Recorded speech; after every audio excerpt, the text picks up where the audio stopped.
अस्सलाम वालेकुम नाज़रीन, आप देख रहे हैं प्रोग्राम दो टोक। मैं हूं किरन्नाज। कैलेंडर पर तारीख तब्दील होने में सिर्फ और सिर्फ 2 घंटे का वक्त रह गया, 2 घंटे से कम का वक्त रह गया है। लेकिन पाकिस्तान तहरीक इंसाफ ने वफाकी वज़ीर दाखिला मोहसिन नकवी की कॉल का जवाब नहीं दिया। कल फाइनल कॉल का दिन है। मुल्क भर से काफिले डी चौक के लिए निकलेंगे। वज़ीर आला खैबर पख्तूनख्वा ने ऐलान कर दिया है कि जब तक उनके मुतालिबात नहीं माने जाते वो एहतजाज ख़त्म नहीं करेंगे, ना घरों को वापस लौटेंगे। अली अमीन गंडापुर साहब मजीद कह रहे हैं कि उनकी मंजिल डी चौक है। माजी में उनका रास्ता रोकने के लिए आंसू गैस की शेलिंग की गई, फायरिंग की जाती रही। अगर इस बार भी ऐसा ही हुआ और कोई नुकसान हुआ तो इसकी जिम्मेदार वफाकी हुकूमत होगी। दूसरी तरफ हुकूमत ने भी ऑब्वियसली अपनी तैयारी मुकम्मल की हुई है। पीटीआई का रास्ता रोकने के लिए हर हद तक जाने का फैसला किया है। इस्लामाबाद को दीगर शहरों से मिलाने वाली तमाम मोटरवेज बंद कर दी गई हैं। जीटी रोड को सील कर दिया गया है। दीगर शाहराओं पर खंदकें खोद दी गई हैं। जुड़वा शहरों के अंदर जगह जगह कंटेनर्स की आर्जी बाकायदा तौर पर दीवारें बनाई गई हैं। जो रास्ते खुले हैं वहाँ पर रेंजर्स है, एफसी है, पुलिस के जवान हैं। रात 12 बजे के बाद इंटरनेट सर्विस भी मुअत्तल होने का इम्कान है। नेक्टा ने भी खुसूसी थ्रेट अलर्ट जारी किया है, जिसमें बताया गया है कि इदारों के पास दहशतगर्दों की अफगानिस्तान से दाखिल होने की इत्तलात हैं।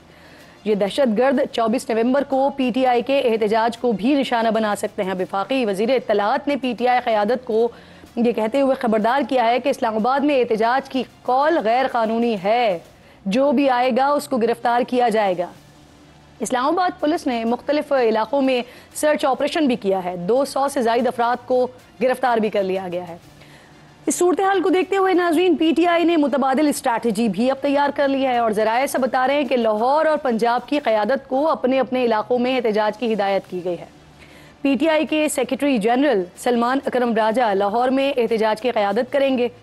खान का पैगाम कौम तक पहुँचाने वाली पूरी कौम को हर सूरत डी चौक तक पहुँचने की हिदायत जारी करने वाली बुशरा बीबी एहतजाज से सिर्फ एक रात पहले अचानक बीमार हो गई। अल्लाह उन्हें सेहत दे। पीटीआई तर्जुमान कहते हैं कि वो घरेलू खातून हैं और एहतजाज में शिरकत नहीं करेंगी। तो क्या बाकी ख़वातीन हकीकी आज़ादी के नारे पर घरों से निकलेंगी? क्या वो घरेलू ख़वातीन नहीं है? यानी जिसने पुलिस के डंडे खाने हैं, मारे बर्दाश्त करनी है, आंसू गैस का मज़ा चखना है, वो चखे। बुशरा बीबी तो बाहर नहीं निकलेंगी ना, क्योंकि वो एक घरेलू खातून है। वैसे बुशरा बीबी के खिलाफ उनके वीडियो बयान के बाद भावल नगर, लिया, मुल्तान, गुजरावाला में आधे दर्जन FIR हो चुकी हैं। कल 190 मिलियन पाउंड रेफरेंस में बुशरा बीबी के नाकाबिल ज़मानत वारंट गिरफ्तारी भी जारी हुए थे और उन्हें गिरफ्तार करके पेश करने का हुक्म भी दिया गया था। मुमकिन है इसके बाद ही बुशरा बीबी ने एहतजाज में न जाने का फैसला किया हो। इसकी मज़ीद कन्फर्मेशन ऑब्वियसली पाकिस्तान तहरीक इंसाफ से सेनेटर हुमायूं मेहमूद साहब मेरे इंतहाई मोअज़्ज़ज़ में मौजूद हैं। शुक्रगुजार हूँ आपकी।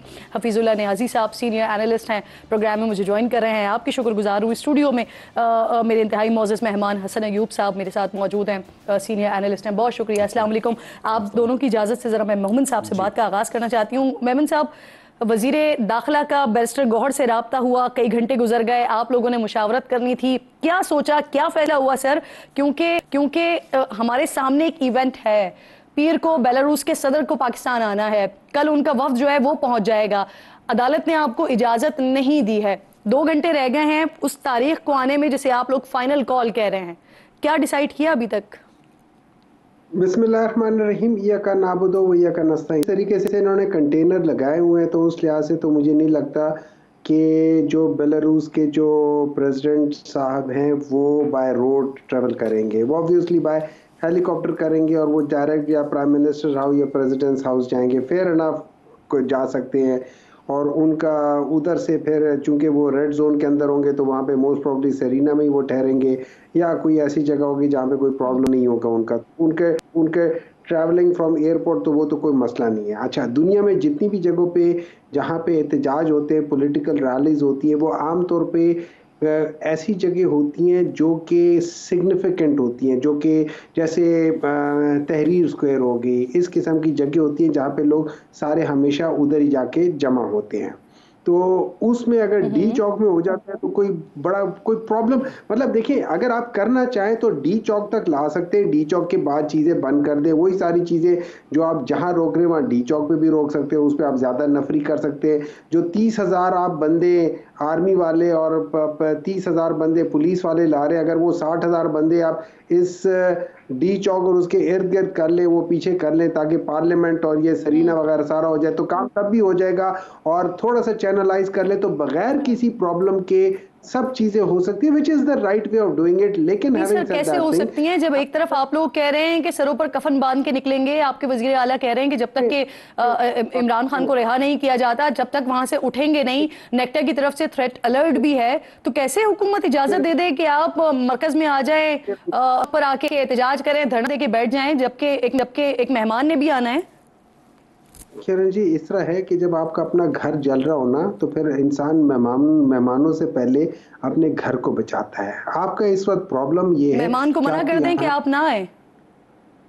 नहीं, मैंने ये नहीं कहा मना कर दे, मैंने ये नहीं कहा। नंबर 2, देखिए जब हम कहते हैं मैं सर पे कफन बांध के निकला हूं, दैट डजंट मीन कि मैं मतलब कोई तबाही मचाने क्या हूँ। अब सर पे कफन बांध के तो आप क्या कह सकते हैं उसे, एक पुरअमन एहतजाज भी कर सकते हैं, लेकिन आगे से जो लोग होते हैं वो आपके खिलाफ कर सकते हैं। मैं आपको मिसाल दे देता हूँ, जो मॉडल टाउन में हुआ था उसमें लोग कोई आर्म्ड नहीं थे, कोई उन्होंने वो नहीं किया था, लेकिन उनको गोली मार दी गई थी। इसी तरीके से उसे 100 साल पहले चले जाएं, जब इसी तरह के लॉ पास हो रहे थे जिसको रोलेट एक्ट कहते हैं, व्हिच इज इनडेफिनेट प्रिवेंशन, वो था। सर मुझे ये बता दें, मुज़ाकरात की खबरें भी चल रही थी, इस बारे में आपके कुछ लोग हैं जो कि तस्दीक कर रहे हैं, आप ही के कुछ लोग हैं जो कि तरदीद कर रहे हैं, आप क्या कर रहे हैं सर? और क्या कंफर्म कोई स्टेटस इसका बता सकते हैं, हो रहे हैं नहीं हो रहे है? इस वक्त ये जो जितनी बातचीत हो रही है उसको probably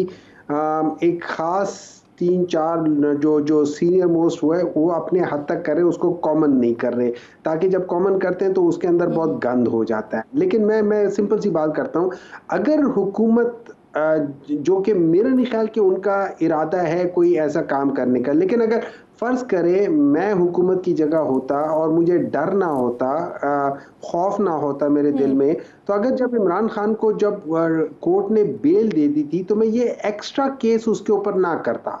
I would have let him pass through it। मैं कभी इस हम पोजीशन पे आती ही ना। देखिए ये बहुत सारी चीजें जो आपके गलत काम होते हैं ना, ये आपके मैनेजरियल प्रॉब्लम्स होते हैं। लेकिन सर आपने मेरे सवाल का जवाब नहीं दिया। मेमन साहब इजाजत दीजिए सर, बाकी दोनों मेहमानों की भी राय लेती हूँ, फिर दोबारा आपके पास आती हूँ। हसन साहब, आपके पास ना बड़ी इत्तलात होती हैं, बड़ी खबरें होती हैं। जब लास्ट टाइम आए थे वजीर आला साहब, उस वक्त आप बड़े एक्स पे पोस्ट कर रहे थे, यहाँ हैं वहाँ हैं पहुँच गए हैं। अभी क्या इत्तलात हैं आपके पास? इनफैक्ट जब गायब हो गए थे थोड़ी सी देर के लिए, तब भी आपने पोस्ट करना शुरू कर दिया था, ऐसा लग रहा था आप डायरेक्ट राब्ते में उनके साथ।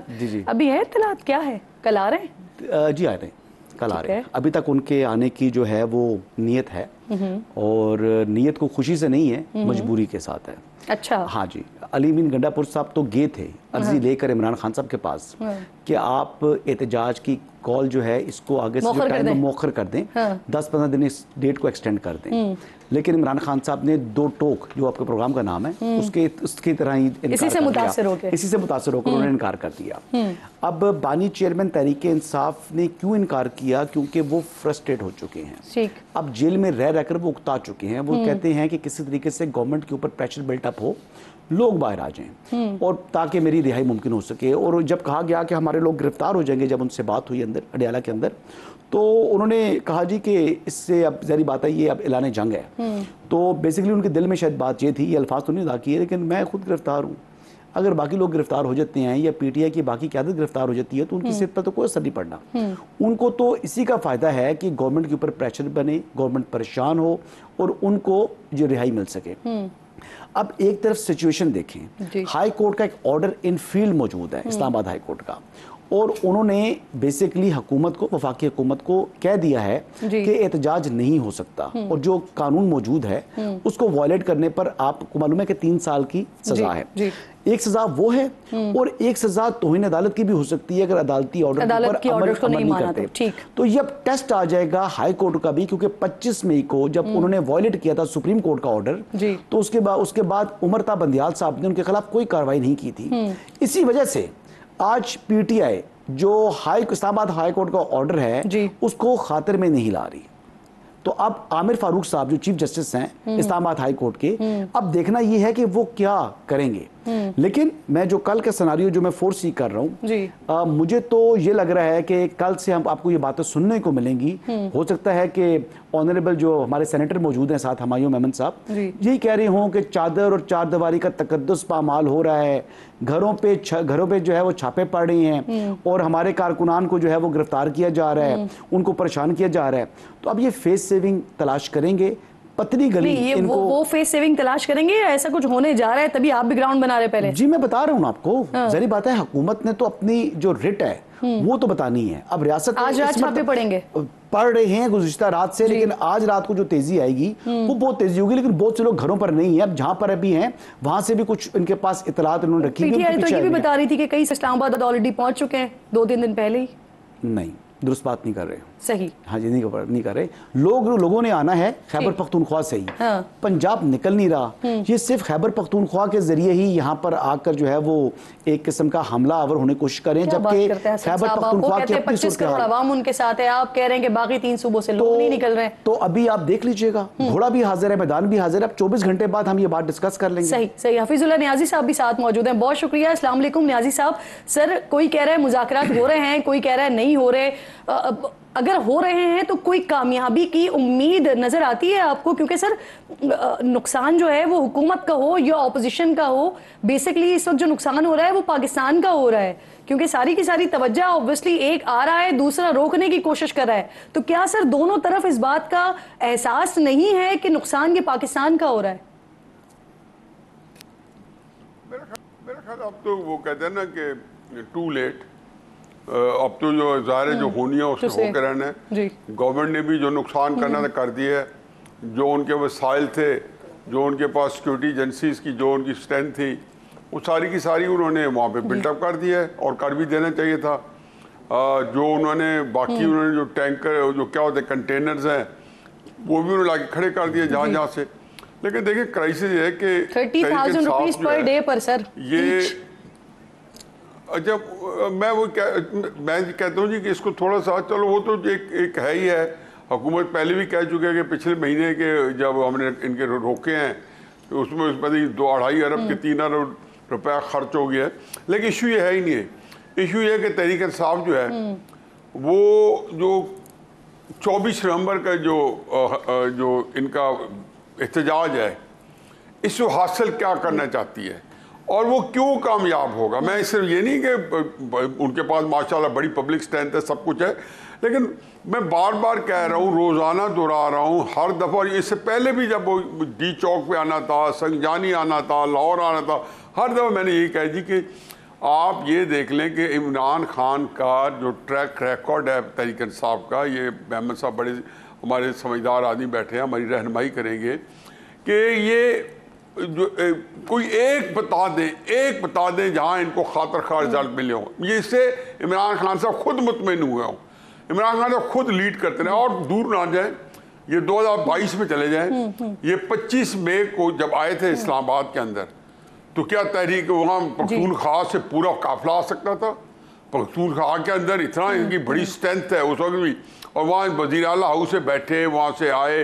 ये मैं बात कर रहा हूँ 25 मई को, जब ये 2022 को वहाँ पे आए, जब 26 की सुबह पहुँचे तो आप देख लें, बॉडी लैंग्वेज देख लें इमरान खान साहब की, बिल्कुल इतना वो थे कि वो सामने बिल्कुल ऐसे ही है सर। हमारे सामने वो 126 दिन का धरना भी है और ये सिर्फ पीटीआई की मिसाल नहीं है। जितने भी लोग जो हैं ये धरने और जलसे होते हैं तो हासिल तो कुछ नहीं होता। अब नियाजी साहब जी सवाल भी साथ जी चले आप कंप्लीट करें। नहीं, मैं तो और बात कर रहा हूँ। मैं ये कह रहा हूँ कि ये तहरीक इंसाफ को देखो पॉलिटिकल पार्टी है, ये हिकमत अमली बनाते हैं, तो इनको कोई ना कोई अब तब्दीली करनी चाहिए कि जो जलसे जो 2022 में 2 लॉन्ग मार्चेस किए, रावलपिंडी आए और उस इस्लामाबाद उससे पहले आए, फिर दूसरा लॉन्ग मार्च रावलपिंडी था चीफ की अपॉइंटमेंट रखवाने के लिए, और ये सारे फिर 8 फरवरी के इलेक्शन के बाद कितनी हड़तालें ने कॉल की हैं, कितने जलसे किए हैं। अब डी चौक का देख लें, अब वो जो जब अली अमीन गंडापुर निकल के चले गया डी चौक और वो एक और स्कैंडल बन गया, तो इनको रिविजिट करना है अपनी हिकमत अमली को, अपनी प्लानिंग को, कि जब पीछे पहले नहीं कामयाब हुए तो कल क्यों कामयाब होगा। मुझे कोई ये तरीका सावल ये बता दें कल कौन सा नई चीज आ गई है कि धमकियों के साथ सर मुज़ाकरात नहीं हो सकते। अब ये बताइए, एक तरफ हम देखते हैं हुकूमत के किसी भी रहनुमा से बात की जाए तो वो कहते हैं कि हमने तो अपने दरवाजे कभी भी मुज़ाकरात के लिए बंद नहीं किए। इनफैक्ट जब हम ऑपोजिशन में थे उस वक्त भी शहबाज शरीफ साहब ने मुज़ाकरात की बात की थी, मिल बैठने की बात की थी, और अभी भी हम यही कर रहे हैं। तो सर हम देखते हैं अब दूसरी तरफ PTI भी कह रही है, वो भी मुज़ाकरात की बात कर रही है, इस्टेब्लिशमेंट और हुकूमत भी मुज़ाकरात के लिए आमादा है। तो फिर सर ये जो रुकावट है ये कहाँ पर आ रही है? नहीं पता नहीं, आप ये खबरें आप तक पहुंची है। ये सॉल्यूशन तो ना कभी आमादा थी, ना है, ना कभी होगी। ये मुझे अभी खबर ले ले। ठीक कह रहे हैं। ये किसी गलतफहमी है कि सॉल्यूशन को मुज़ाकरात करती है। ये बिल्कुल इसमें कौन सी बात है। और दूसरी बात ये है कि हुकूमत मुज़ाकरात करे भी सही, तो ये झगड़ा कर रही हूँ जी। मेरी एक मैं हाँ। आप जो बात करें, आप बिल्कुल और बात करें, मैं इस्तेमाल कर रही हूँ जी। मैंने मेरा ख्याल जवाब तो मैं दे चुका हूँ। अब मुझे नहीं समझ आती कि मैं किस तरीके से बताऊँ, क्योंकि मैं डिस्टर्ब बहुत हो रहा हूँ। मुझे एक बात जरा 2 मिनट के लिए अगर 1-1.5 मिनट दे दे, मैं आप जगसूई के साथ कर लेता हूँ कि हम मुज़ाकरात की बात करते हैं। देखिए, मुज़ाकरात के अंदर पाकिस्तान की 70 साल तारीख में एस्टेब्लिशमेंट जो है कभी भी इस तरह मुज़ाकरात नहीं करती। वो ये जो मजबूरी होते मुज़ाकरात, जो बेचारी पार्टी जो है जो विक्टिम होती है, नवाज शरीफ है, इमरान खान है, मुज़ाकरात ये करते हैं। और ये जो मुज़ाकरात है, ये जो मेरे ज़हन में बात आती है, वो तहरीक इंसाफ वाले ज़रूर कहेंगे हुकूमत के पास कि यार हमें कोई फेस सेविंग दो ताकि हम इसको मुलतवी कर सके। ये प्रपोजल एस्टेब्लिशमेंट की नहीं आई होगी कि आप मुलतवी करें। उनके खाते में ये नहीं, हुकूमत अलबत्ता चाहती होगी कि यार मुलतवी कर दें, क्योंकि उनको जो जिसको कहना चाहिए कि रिस्पॉन्सिबिलिटी जो है वो हुकूमत के पास है, अथॉरिटी जो है एस्टेब्लिशमेंट के पास है। दूसरे इमरान खान की जो झगड़ा इस वक्त है, जो जिसको सियासी कहें, जिसको गैर सियासी कहें, वो एस्टेब्लिशमेंट इमरान खान साहब का है। इस वक्त पाकिस्तान को इसके अंदर इसका कोई फैसला होगा तो पाकिस्तान का अगला निज़ाम किसी से मत लगेगा कि इमरान खान साहब ने कैपिचुलेट करना है या एस्टेब्लिशमेंट ने कैपिचुलेट करना है। जाहिर है मेरे नज़दीक तो मेरा नहीं ख्याल कि मेरी जो थोड़ी ज़िंदगी रह गई है उसके अंदर मैं ये सोच सकता हूँ कि एस्टेब्लिशमेंट कैपिचुलेट कर सकती है, वो इमरान खान साहब ने कैपिचुलेट करना है। लेकिन इस वक्त मुज़ाकरात जो है एस्टेब्लिशमेंट को कोई दिलचस्पी नहीं है, ना वो इमरान खान को छोड़ने में दिलचस्पी है। एक बात मैं कहता हूँ इमरान खान साहब ने एक बात PTI की तरफ से ही है जी सर।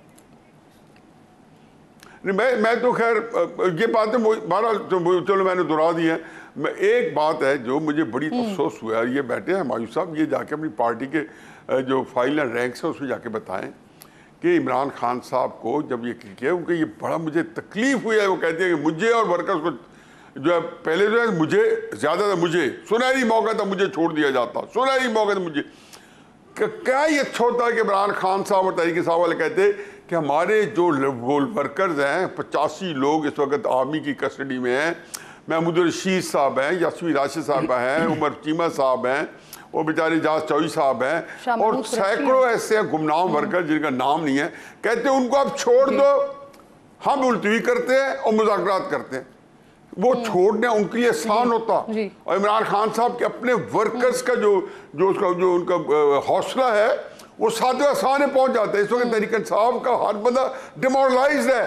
और इस तरह नहीं होता कि आप अगर नंबर 1 लीडर हैं तो आप भी थोड़ा सा मजीद आगे बढ़ाऊंगी सर। एक तरफ आप ये सिनेरियो दे रहे हैं, दूसरी तरफ नेक्टा की तरफ से अलर्ट जारी किया गया है। अब मेमन साहब, शहरियों की जान को खतरा है सर, तहरीक इंसाफ को अपने फैसले पर इस मामले को देखते हुए नजरसानी नहीं करनी चाहिए?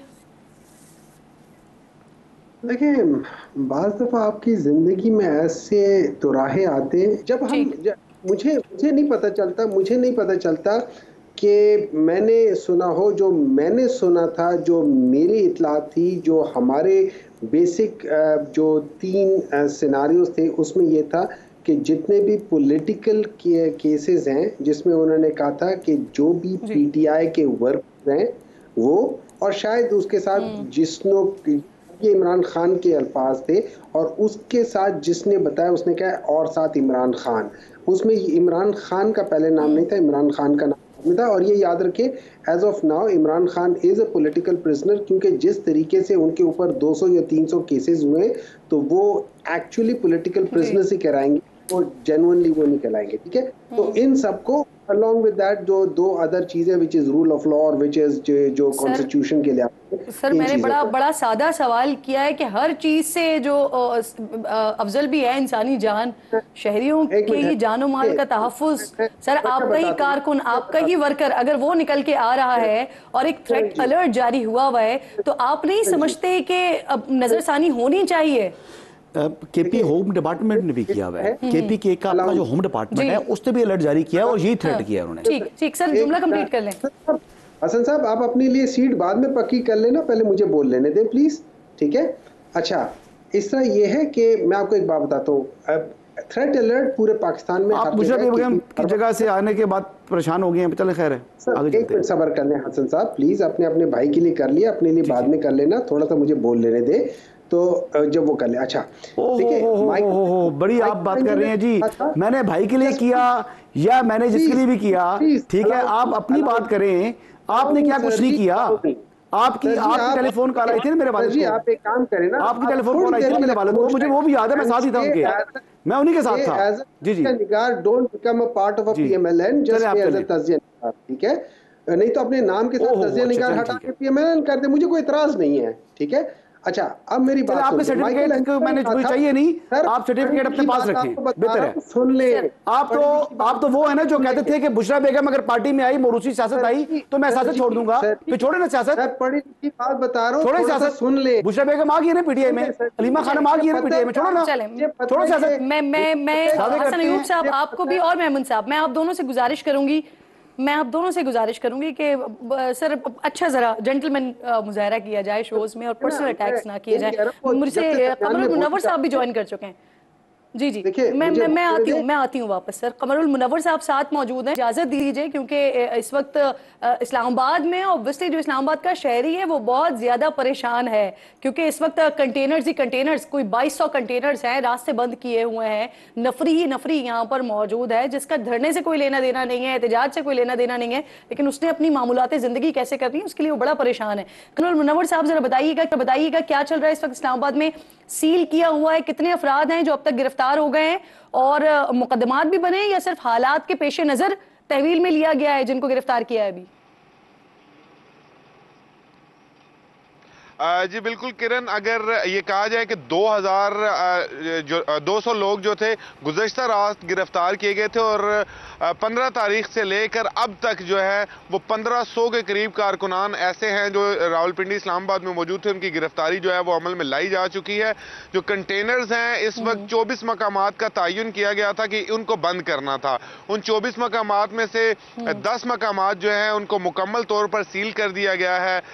ख़ास तौर पर जो मारगला रोड ईरान एवेन्यू है उसको मुकम्मल बंद कर दिया गया है। फैज़ाबाद इसके इर्द गिर्द का जो इलाका है उसको पार्शली सील किया गया है, सिर्फ एक गाड़ी के गुजरने की जगह जो है वो छोड़ी गई है। इसके अलावा जो रेड जोन को जाने वाले रास्ते हैं वो तो मुकम्मल तौर पर बंद कर दिए गए हैं और एक्सटर्नल रेड जोन जिसको बैरूनी red zone, extended red zone का नाम दिया गया है, वो 0.F8 इसके अलावा क्लब रोड यहाँ से भी बंद कर दिया गया है और आज रात मुकम्मल तौर पर दाखिली रास्तों को बंद कर दिया जाएगा। अच्छा मुझे बताइएगा, कल आपने कहा था कि इस बार हुकूमत एक स्टेप आगे ले रही है, ब्रॉडबैंड भी बंद किया जाएगा और अब रात के 12 बजे के बाद जो है वो इंटरनेट बंद होने की तलात हुकूमती ज़राए इस हवाले से तस्दीक भी कर रहे हैं, तो क्या फैसला हुआ है? क्या जो घरों पे इंटरनेट केबल्स मौजूद हैं वो भी इस बार शट डाउन होंगे? जी बिल्कुल, वजारत दाखिला की जानिब से ये कहा गया था और इस हवाले से बाकायदा ज़राए ने तस्दीक भी की थी कि मोबाइल फ़ोन सर्विसेज जो हैं उनको बंद किया जाएगा और ब्रॉडबैंड सर्विसेज जो घरों के अंदर वाईफाई की सहूलत होती है इनको भी बंद किया जाएगा। लेकिन अब वजारत दाखिला में एक इजलास हुआ है और ये कहा गया है कि मोबाइल फ़ोन की जो कॉल की सर्विस है ये बहाल रहेगी, SMS की सर्विस बहाल रहेगी, ताहम इंटरनेट सर्विसेज जो हैं वो उन इलाकों में बंद कर दी जाएंगी जहाँ पर शरपसंदी का खतरा हो, जहां पर लोगों का इकट्ठ हुआ हो, तो उन इलाकों में इन सर्विसेज को बंद किया जाएगा। कुछ ही देर पहले तर्जमान वजारत दाखिला ने भी इस बात की तस्दीक की है कि मोबाइल फोन सर्विसेज बंद की जाएंगी, इस्लामाबाद रावलपिंडी में ये नहीं होगा, ये स्पेसिफिक एरियाज में होगा जहां पर खतरा ज्यादा होंगे, आप ये कह रहे हैं, जो इंटरनेट की बंदिश है या ब्रॉडबैंड की जो बंदिश है? जी बिल्कुल स्पेसिफिक एरियाज में होंगे, क्योंकि जिस तरह एहतजाज की स्ट्रेटजी देखने में चेंज आ रहा है कि लाहौर, फैसलाबाद, मुल्तान, गुजरावाला, रावलपिंडी, इस्लामाबाद, इन जगहों पर अलग अलग एहतजाज, अब इतलात ये हैं कि वो किया जाएगा। तो इन एहतजाजों को रोकने के लिए जो है मुख्तलिफ मकामात पर ये ऐसा किया जाएगा, लेकिन मुकम्मल तौर पर अब सर्विस बंद करने का नहीं कहा जा रहा। सही सही, बिल्कुल ठीक है। हसन अयूब साहब के पास भी शिद्दत से आपके पास खबर आ रही है, लेकिन मैं आपको मौका दूंगी कि आप जरूर इस पर बात कीजिएगा। एक ब्रेक मैंने ले रहे हैं, ब्रेक लेके वापस आ रहे हैं।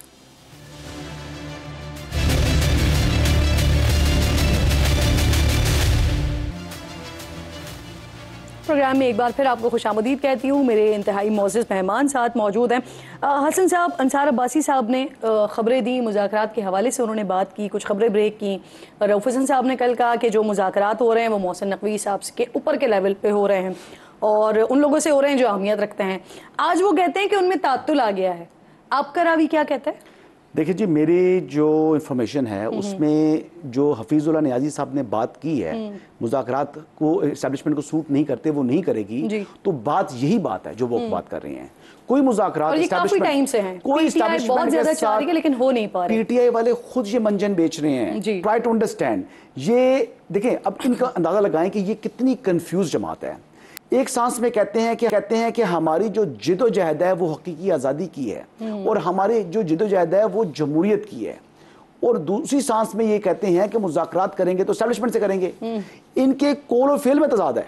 यानी ये बात जो खुद बात करते हैं फिर उसी बात की नफी भी खुद ही कर जाते हैं और फिर कहते हैं जी कि हमारी जिदोजहद हकीकी आज़ादी की है। हकीकी आज़ादी की नहीं है, इमरान खान की रिहाई की है, इमरान खान की आज़ादी की है और लोगों के बच्चों को मरवाना है। बुशरा बेगम आ नहीं रही, ठीक है, वो पहले तमाम लोगों को कहा कि वीडियोस बनाएं, 5000 बंदा लेकर आए, एमपी है जो टिकट होल्डर है, गिरफ्तार भी नहीं होना, और गिरफ्तार भी नहीं होना, और आपने वो भिजवानी है, इंश्योर करना है।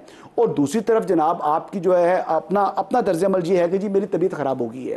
कल अगर अली मीन गंडापुर कहते कि मेरी तबीयत नासाज है तो फिर ठीक, अगर अली मीन गंडापुर को माइनस कर दें तो आपका क्या ख्याल है कि ये जो लोग बैठे हैं टेलीविजन के ऊपर, इन्होंने आकर आप मुझे बताएं, शेख वकास अकरम साहब पंजाब के लीडर हैं, जो पॉलिटिशियन होता है ना, अगर उसने सुबह लोगों को लेकर निकलना होता है, आप यकीन करें अगर उसने 1000 बंदे का भी इंतजाम करना ना तो उसके पास सांस लेने का टाइम नहीं होता।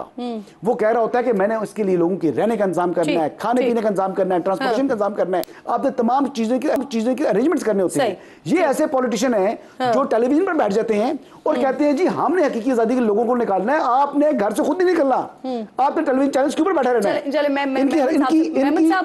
इनकी पोजीशन ये है। मेमन साहब आप कितने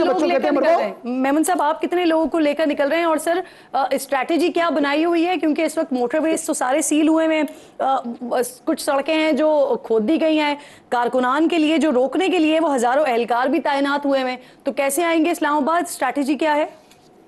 देखिए जी, सिंपल सी बात ये, मैं आपको एक बात बता देता हूँ। वो एक चाइनीज मिलिट्री स्ट्रेटेजिस्ट था, sun Tzu, उसने कहा था the greatest victory is that which requires no battle. ठीक है, इस लिहाज से स्ट्रेटजी हमारी हो सकता है ये भी हो कि हम आ जाएं वहां तक जहां पे रोका गया है, हम वहां बैठ जाएं, प्रेशर डालते रहें, 3-4 दिन डालते रहे, कब तक ये लोग बर्दाश्त करेंगे। That could be one strategy. The other strategy जी हम फोर्स करें अपने आप को। ये चीजें हैं। देखिए इस तरह है कि माइकल एंजेलो ने कहा था the greatest danger for the Mankind is not that you aim high and don't achieve it, but you aim so low। और सर मुझे ये बताइए कि ये फाइनल कॉल है आपकी, ये फाइनल कॉल है आपकी, तो जो आपकी रुपोश क़यादत है क्या वो भी आ रही है? देखिए उसका ये होगा कि ये एक प्रेशर रहेगा गवर्नमेंट के ऊपर। हम देखेंगे ये गवर्नमेंट कब तक ये प्रेशर, ये कंटेनर। आपका क्या ख्याल है इन्होंने 30-40 हज़ार जो आर्मी वालों को बुलाया, ये किस वजह से बुलाया हुआ है? जिस आपने पहली बार पाकिस्तान की हिस्ट्री में सारी की सारी मोटरवेज रिपेयर के लिए एक साथ बंद हो गई हैं और उसमें जो वर्कर्स हैं वो पुलिस वाले डिप्लॉय हो गए हैं, फिर खंदकें खोदी जा रही हैं। देखिए जो इस वक्त हो रहा है इनके बाद। अच्छा अब मैं एक हसन साहब को एक चीज बता देता हूँ, ये PMLN नहीं है, ये पाकिस्तान तरीके इंसाफ है जहां पे लोगों को निकालने की जरूरत नहीं पड़ती, उनको बिरयानी खिलानी पड़ती है, ना उनको कीमे वाले नान। ये अपनी उस लिहाज से आते हैं। और हालांकि हमारे पास तो कोई, हम लोग तो कैंपेन के लिए निकले ही नहीं थे, लेकिन as opposed to any other political party इस धमकी की जरूरत भी नहीं रह जाती ना कि 5 से 10 हजार लोग लेकर आने, वीडियो बना के देनी है, वरना आपकी रुकनियत मुअत्तल हो जाएगी। देखिए वो उसकी कोई वजह होगी ना, बाज़ दफा ये वजह होती है। और एक और बात बताओ, देखिए Bushra Bibi is not a political person, ना वो पहले कभी किसी धरने, she can not be compared to Maryam Nawaz, she can not be compared to political people, she is an a political person. उन्होंने सिर्फ इमरान खान का एक पैगाम दिया था एंड दैट्स ऑल, बाकी उससे ज्यादा उन्होंने ना करना था ना वो करेंगी। तो इस चीज के लिहाज से आप लोग मतलब, और सबसे बड़ी बात है जो लोग चीखे मार रहे हैं, आप सोचिए वो हैं ही खानदानी सियासत के मतवाले, हम लोग तो उसके खिलाफ है। तो why would we ask anyone family member की वो आ जाए। सॉरी सर, अलीमा खान साहिबा आएंगी कल, बहनें आएंगी खान साहब की? खान साहिबा एज अ फैमिली मेंबर उनका अपना जरूर वो करेंगी, उनका हक बनता है अपने भाई के लिए, उनका बिल्कुल हक बनता है, करना चाहिए। लेकिन क्या वो पॉलिटिकल एज अ लीडर लेकर आ रही है? नहीं, वो भी गैर सियासी हैं और उन्होंने भी इमरान खान साहब का पैगाम ही पहुंचाया था। तो वो जो घरेलू खातून वाला जो फॉर्मूला है जो बुशरा बीबी के लिए है, वो अलीमा खान साहिबा के लिए नहीं है। देखिए बिल्कुल उनके लिए भी है, हम उनके लिए भी कहते हैं, वो उनकी मर्जी है, वो आना चाहती है वो जरूर आए, 100 बिस्मिल्लाह, नहीं आना चाहती उनसे कोई गिला नहीं है, क्योंकि she is not leading any political party, she is not leading anything. और सर वो जो बाकी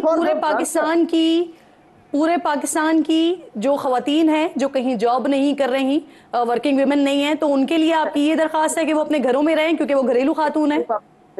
मैं उनके लिए भी एग्जैक्टली यही बातें हैं कि अगर आप निकलना चाहती है 100 बिस्मिल्लाह, अगर आप नहीं निकलना चाहती कोई गिला नहीं है, ये याद रखें। लेकिन जो लोग, जो फॉर एग्जांपल मैं आपको बताता हूं, मुझे एक बंदे ने कहा कि ये जो पंजाब की गवर्नमेंट है, ये लोग जेल में खान साहब के ऊपर प्रेशर डालने के लिए कहा जाता है जेलर को कि यार 4 एक बंदे उन पे कर दो जो उनको तंग करे, जो सिपाही जो उनको तंग कर रहे हो। वो जब 4 लगाते हैं वो कहते हैं मैं क्या करूं, जिन 4 को मैं लगाता हूं 3 इमरान खान से मोहब्बत करते हैं और एक की बीवी जो होती है वो प्रो पीटीआई है, तो कहते हैं चारों के चारों कुछ करते ही नहीं इमरान खान के खिलाफ, हम क्या उसके ऊपर प्रेशर डालेंगे। देखिए अवाम इमरान खान से मोहब्बत करती है, अवाम उस बंदे से मोहब्बत करती है जो मुल्क से भागता नहीं है, जो अपने उसूल पे सही हो या गलत हो, अपने उसूल पे खड़ा रहने वाला आदमी है, और वो एक ही बंदा है उस लिहाज से। तो ये चीज हफीज साहब, सर कि बुशरा बीबी का तस्करा छेड़ दिया, एक तो बुशरा बीबी के हवाले से भी कहिएगा कि उन्होंने 2 दिन पहले परसों एक बयान दिया, काफ़ी कंट्रोवर्शियल हुआ, बहुत ज़्यादा डिस्कस हो रहा है, फिर बाकायदा तौर पर उनके लिए हिदायत भी आ गई। इस सारे माजरे को आप किस तरह से देखते हैं? क्या ये उन्होंने बगैर सोचे समझे कर दिया या फिर आप समझते हैं कि ये बड़ी कैलकुलेटेड मूव थी? देखिए मैं उसको इस तरह देखता हूँ कि उसमें सऊदी अरब के कोई जिक्र नहीं था। सर मैं हफीजुल्लाह नियाजी साहब से पूछ रही हूँ, मेमन साहब इजाजत दीजिएगा। ठीक है सॉरी। आपने जो सवाल करने एक ही दफा कर ले ताकि फिर मैं आराम से जवाब दूंगा दरमियान में, फिर आपको जो क्लैरिटी के सवाल पूछने का आपने ये है और कुछ पूछा वो भी अभी पूछ ले ताकि फिर मैं तसलसल से बोल सकूँ। मैं मेमन साहब की तरह या हसन की तरह कोई जवान तो हूँ नहीं कि वो डिस्ट्रैक्ट ना हो जाऊँ, मैं फ़ौरन डिस्ट्रैक्ट हो जाता हूँ। देखिए जी अभी जो है हुमायूं ने हुमायूं साहब ने बड़ा एक संजू का बड़ा ज़बरदस्त कोट हक किया है, मैं भी एक संजू का कोट कर दूँ। उसने कहा जी कि if you know your self and if you know your enemy, तो अगर आप अपने आप को जानते हैं, अगर आप अपने दुश्मन के बारे में जानकारी रखते हैं, आपको 100 जंगों में भी आपको खतरे की या घबराने की या डरने की जरूरत नहीं है। लेकिन इमरान खान साहब का ये हाल है कि ना तो उनको अपने बारे में पता है ना उनको अपने एनिमी के बारे में पता है। नियाजी साहब की आवाज़ गालिबन उनका राब्ता जो है वो मुनक़दा हुआ है। हसन, की जो सिचुएशन अभी इस वक्त इस्लामाबाद में हमें दिखाई दे रही है, आपको नहीं लगता, क्योंकि आप भी ये बात कर रहे हैं, मैं भी मुख्तलिफ सूबों में जब लोगों से बात कर रही हूँ तो मालूम हो रहा है कि वहाँ पर जो माहौल इस वक्त टीवी पर या PTI के सोशल मीडिया पेजेस पर बना हुआ है वो माहौल दीगर सूबों में नहीं है। आप भी कह रहे हैं KPK से लोगों ने आना है, तो क्या हुकूमत ने इंतजामात ज्यादा कर लिए या हुकूमत ने जो कुछ किया है वो कामयाब कर रहा है बेसिकली? देखिए, इन्होंने इंतजामात तो किए इस वजह से क्योंकि जैसे आपने कहा कि नेक्टा का एक थ्रेट अलर्ट है, दूसरा खैबर पख्तूनख्वा का होम डिपार्टमेंट का, जिसके ऊपर शायद मेरे मोहतरम जो है वो सेनेटर साहब जो है वो माइंड कर गए थे। तो खैबर पख्तूनख्वा में गवर्नमेंट तो PTI की है ना, उनका होम डिपार्टमेंट ये थ्रेट अलर्ट दे रहा है, तो उसका मतलब है कि संजीदा और ये बेसिकली सच पर मबनी जो है ना ये अलर्ट है। हाँ। एक बात तो ये होगी। दूसरी चीज़ ये है कि जी आप कह रही थी ना कि जो ये इंतजामात किए हैं, वो अब मोटरवेज की जब बंदिश की बात कर रहे हैं, वो मोटरवेज की जो बंदिश है वो मुरम्मत के लिए है लेकिन आप ये देखें कि वो मुरम्मत के लिए, हाँ मतलब मुरम्मत ही कर रही है उन्होंने। तो इस वक्त तकरीबन 20,000 लोग अटक में उन्होंने डिप्यूट कर दिए, जो कि पिछली मरतबा 4,000 थे, 3,000 से 4,000 के थे। इस मरतबा क्या नंबर आ गया है? 20,000। इस्लामाबाद में पिछली मरतबा 9,500 की नफरी थी, इस मरतबा पता कितनी है? एडिशनल 17,000 दीगर सूबों से मंगवा दी है। तो जो इस मरतबा अरेंजमेंट्स हैं वो अरेंजमेंट्स जो हैं वो बहुत ज्यादा हैं, लेकिन इसका मेन को वजह ये नहीं है कि हुकूमत जो है वो डरी हुई है कोई इनके एहतजाज से। इनके लिए तो पहले वाली जो नफरी थी वो भी काफी थी, तब भी वो नाकाम हो चुका था SCO के वक्त जो उन्होंने एहतजाज किया था। प्रॉब्लम ये है, लेकिन जो ये किया है ये इन थ्रेट अलर्ट्स की वजह से किया है। जो ये थ्रेट अलर्ट्स हैं इसमें इन्होंने शहरियों की जिंदगी को महफूज करना है और साथ साथ इन लोगों की जिंदगी को महफूज करना है जो एहतजाज करने के लिए आ रहे हैं। सही। हफीजुल्लाह नियाज़ी साहब दोबारा आ गए हैं। सर आप अपनी बात कंप्लीट करें। हफीज साहब, मैं मुनक़ता नहीं करूंगी। मुझे नहीं पता कि कहाँ मैं तक था, लेकिन चलो मैं कंटिन्यू करता हूँ। मैं से ये कह रहा हूँ कि जो मैं आपसे पूछना बीबी के हवाले से बात कर रही थी।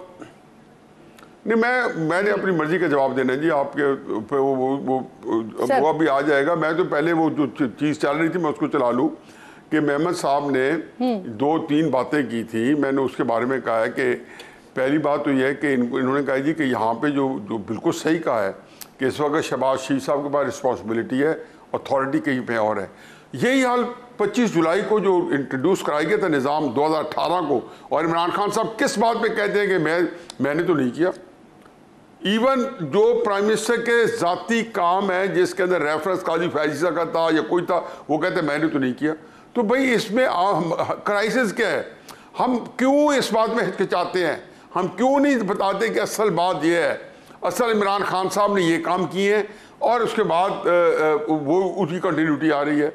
जब तक आप अपने जो कन्फेशन नहीं करेंगे तो अल्लाह मियाँ के यहाँ से फिर कोई मदद की उम्मीद भी ना रखें, क्योंकि इसमें तो ये तो हो नहीं सकता कि वो तो खैर नहीं कह रहे जी, अल्लाह का अपनी काम है, मैं उसमें क्या कह सकता हूँ। दूसरी बात यह है जी कि जो इस वक्त देखें तहरीक इंसाफ का ट्रैक रिकॉर्ड क्या है। मैं कहता हूँ थ्रेट अलर्ट ना भी हो तो आप तहरीक इंसाफ को चांस नहीं दे सकते। 25 मई को 2 दर्जन ख्वातीन नहीं आई थी डी चौक में और आग लगा दी थी, उससे पीछे चले जाए। 31 अगस्त 2014 वो जो बदकिस्मत दिन जब PTV के ऊपर जलगार थी, जब पार्लियामेंट के अंदर जलगार थी, 400-500 बंदा प्राइम मिनिस्टर हाउस भागा जा रहा था। अभी भी लाइव फुटेज निकलवा लें आपका। फिर इमरान खान साहब की तकरीरों के अंदर किसको नहीं कहा कि मैं तुम्हें नहीं छोड़ूंगा, किसके लिए हाथ नहीं बनाए। एक इनकी तकरीरों के अंदर वायलेंस है, इंसाइटमेंट है, इंसाइटमेंट टू वायलेंस है कि जिसमें आप लोगों को मुख्तलिफ तरीके वायलेंस जो है आप भड़का रहे हैं, उकसा रहे हैं। आपने हल्फ लिए 2022 के अंदर रावलपिंडी मार्च के पहले, क्या हल्फ लिए? कसम कि ये जहाद अकबर है, हम जो जनरल आसिम मुनीर के अपॉइंटमेंट रुकवाने जा रहे हैं, ये जहाद अकबर है। क्या कसूर किया था एक लेफ्टिनेंट जनरल का? हम सारे जानते हैं कि एक लेफ्टिनेंट जनरल जो है इज नो बॉडी, वो कोई ऐसा बंदा नहीं है कि उसका कुछ नाम आ चुका था। वो तो 27 से 26 नवंबर को जो रिटायर हो रहे थे, इन्होंने हल्फ लिए और जिहाद के लिए निकले हुए थे। फिर कितना और क्या क्या नहीं हुआ, तो कौन सी जगह पे है कि फिर आप ये 9 मेकअप वाकयात देख लें। तो क्राइसिस है कि इसको क्यों रिस्क, गवर्नमेंट कैसे रिस्क ले सकती है? कल को 10 बंदे भी आके आग लगा देते हैं किसी जगह पे, किसी की प्रॉपर्टी नुकसान पहुंचाते हैं। यहाँ तो ये होता है कि जैसे मौला फजल रहमान आए अक्टूबर 2019 में और 10 दिन ठहरे, मजाले को प्रॉब्लम हुआ है वो ना, उन्होंने कहा जी यहाँ बैठ जाए, उन्होंने बैठ गए। इन्होंने जब ये 14 अगस्त को, जो 15 अगस्त को पहुंचे थे, 16 अगस्त को इस्लामाबाद पहुंचे थे 2014, चौधरी साहब बार बार कहते हैं उस वक्त वजीर दाखिला कि उन्होंने वादा किया कि हमें 0 पॉइंट तक आने दो, फैजाबाद तक आने दो, जैसे जाते जाके डी चौक पे बैठ गए। ना जुबान है, ना आपके पास प्रिंसिपल्स हैं, ना आपके असूल हैं, एक ही बात पे नवाज शरीफ को कंडेम कर रहे हैं, वही बात आप अपने गले का हार बनाए हुए हैं, एक ही चीज उनके अंदर बुरी है। यही अगर जो 190 मिलियन पाउंड नवाज शरीफ ने दिए होते नवाज उसके जो प्रॉपर्टी टाइकून को, और यही अलकादर ट्रस्ट जो है कलसूम नवाज साहब और नवाज शरीफ साहब ने बनाया होता, तो इमरान साहब क्या कहते हैं, ये कौन लोग हैं, ये करप्ट है। यही बातें जो तोशा खाने के अंदर जो काम हुए, क्राइसिस ये कि इस के काम नहीं चलता।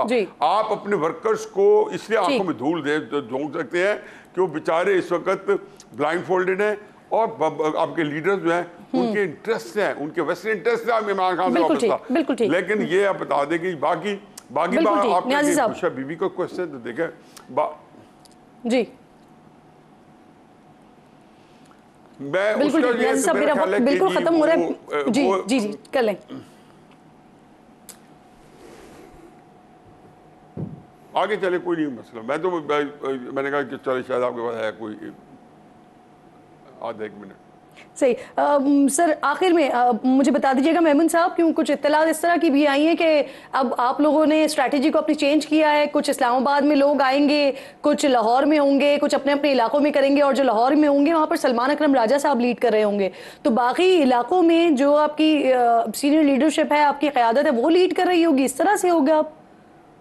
देखिए किरण जी, वो कहते हैं ना बाकी पर्दा है स्क्रीन पे ना, तो let it be come tomorrow ना, कल का तो दिन है, आज रात गुजर जाने दे, कल देख लेंगे। आप भी इधर है, मैं भी इधर हूँ, हफीज न्याजी साहब भी इधर हैं, उन्होंने भी अपनी दिल की भड़ास निकाल ली, अच्छी बात है, निकालना भी चाहिए।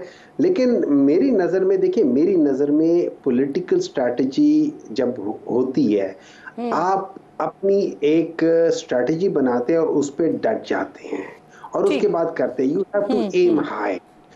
उसका आउटकम पे आपने नहीं इन्हिसार करना, आपने अपनी कोशिश जारी करनी है। कोशिश जहाद जोहद से है, ये कोशिश है, आपने अपनी कोशिश करनी है। और दूसरी सर मुझे इजाजत दीजिए प्लीज, लास्ट कमेंट कीजिएगा। लास्ट कमेंट ये है जी कि रियासत का फैसला है, कल्ट से डील नहीं किया जाएगा, कल्ट को स्मैश किया जाएगा। सही, बहुत बहुत शुक्रिया, बहुत शुक्रिया मेमन साहब, आपका बेहद शुक्रिया, हसन अयूब साहब आपका, फिजुल्ला नियाज़ी साहब, आप तीनों मेहमान साथ मौजूद थे। क्विकली नाजरीन, प्रोग्राम के आखिरी हिस्से की तरफ जाऊंगी, और अब जो बात करने जा रही हूँ, वफाकी हुकूमत हो या सूबाई हुकूमत हो, दोनों अपनी अपनी सियासत में इस वक्त मशगूल हैं। जाने जा रहे हैं तो जाएं, क्या फ़र्क पड़ता है, क्योंकि मरने वाले ना हुक्मरान हैं, ना हुक्मरानों के बच्चे हैं, ये तो आम आवाम हैं। उनकी जान कहाँ अजीज़ होती है। यूँ तो पूरा जो खैबर पख्तूनख्वा है वो दहशत गर्दी की लपेट में है, लेकिन कुरम गुज़िश्ता 3 दिन से लहू में डूबा हुआ है। ज़िला कुरम में मुसाफिर गाड़ियों पर फायरिंग की गई है, कई इलाकों को जला दिया गया है, बाज़ारों में सरेआम लाशें गिराई गई हैं। मजमूई तौर पर अब तक 75 कीमती जानें जा चुकी हैं और 80 से ज़ायद ज़ख्मी हैं। पिछली रात 30 अफराद जा बहक हुए, 2 दिन पहले 45 अफराद जान से गए। वाक़े के बाद मुश्तइल अफराद ने बाब कुरम समेत मुख्तलिफ मकामात पर आग लगाई। मुजाहिरीन ने मुल्ज़िमान को सज़ा देने के साथ साथ वज़ीर आज़म से कुरम की सूरत हाल पर इजलास बुलाने का मुतालबा किया। इतनी तबाही के बाद सूबाई हुकूमत ने मुशीर इत्तलात खैबर पख्तूनख्वा बैरिस्टर सैफ की सरबराही में जरगे के लिए टीम कुरम भेजी, जिसमें सूबाई वज़ीर कानून, चीफ सेक्रेटरी, IG KP शामिल थे। जरगे को कितनी कामयाबी मिली, कितनी नहीं, इस पर तो बैरिस्टर सैफ ने कुछ नहीं बताया, लेकिन हुकूमती हेलीकॉप्टर पर हमले की खबर की तरदीद ज़रूर की उन्होंने। मीडिया पर ये खबरें चल रही हैं कि जब हम पाड़ा चिनार की कुरम डिस्ट्रिक्ट की तरफ आ रहे थे तो हमारे हेलीकॉप्टर पर फायरिंग की गई है। मैं इस किस्म की बेबुनियाद खबरों की तरदीद करता हूँ। बड़े खैरियत से हम सफ़र करके पाड़ा चिनार पहुँचे और यहाँ मुख्तलिफ जो कबायली अमायदीन हैं, मशरान हैं, उनके साथ हमारी मुलाकातें हुई हैं। हुकूमती वफ्द की मुलाकातों के बाद कुरम की मौजूदा सूरत हाल पर वज़ीर आला खैबर पख्तूनख्वा की सरबराही में इजलास हुआ है, जिसमें मुज़ाकरात के हवाले से डिस्कशन होनी है, वो हुई है। हुकूमत जो उनका वफ्द है वो कल दीगर कबायली अमायदीन से भी मुलाकात करेगा। हम उम्मीद करते हैं कि ये मसला बातचीत से फ़ौरी हल हो जाए, क्योंकि कुरम में ये फसादात आज के नहीं हैं, बरसों से जारी हैं। हज़ारों अफराद इसकी वजह से अपना घर, अपना कारोबार बंद करके दूसरे इलाकों में नकल मकानी कर चुके हैं। केपी हुकूमत की ये जिम्मेदारी है कि वहाँ के लोगों के लिए इस मसले का मुस्तकिल हल तलाश करें, वरना कोई किसी को भी मारे। याद रखें, एक नाहक कत्ल सारी इंसानियत का कत्ल है, और जो भी आज साहिब इक़्तिदार होगा जवाब दे, क्योंकि वही ठहराया जाएगा यहाँ भी और रोज़े महशर भी। वक्त ख़त्म हो गया है प्रोग्राम का। स्क्रीन से मुलाकात होगी कल। अपना और अपने मुल्क का ख़ास ख्याल रखिए। फ़लस्तीन को अपनी दुआओं में याद रखिए। अल्लाह निगहबान।